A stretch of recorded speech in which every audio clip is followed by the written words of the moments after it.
U.S. and Mexico relations have hit another rough patch after a leaked transcript of a phone call was released by the Associated Press, which appeared to show President Donald Trump threatening to send troops to Mexico to stop the bad hombres down there. The White House has not responded over the media report.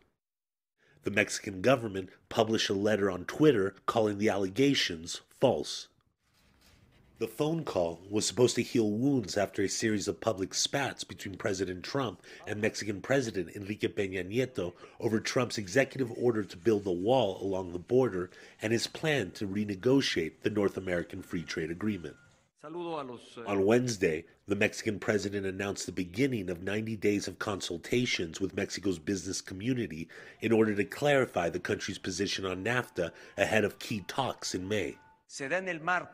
The constructive dialogue that we want to have will build a new reference point for the relationship between Mexico and the United States, clearly setting out the position for dialogue which has been discussed with legislators from Mexico's Congress, governors, and civil society, particularly with the private sector. Today, President Trump reiterated his long-standing opposition to NAFTA and said he hopes to speed up talks to renegotiate the trade deal. NAFTA's been a catastrophe for our country. It's been a catastrophe for our workers and our jobs and our companies. They're leaving our country. I want to change it and maybe redo it. Maybe we do a new NAFTA and we put an extra F in the term NAFTA. You know what the F is for, right? Yeah. Free and fair trade. Not just free trade, free and fair trade. Because it's very unfair. There's a lot at stake for both countries if NAFTA is renegotiated.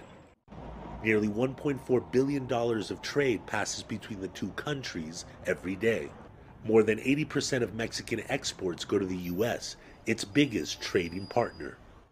But if the trade deal falls apart or gets weakened, Mexican President Enrique Pena Nieto has said he would pursue separate bilateral agreements with other countries like Argentina, Australia, and Brazil, and strengthen business ties with Asia to rely less on the United States.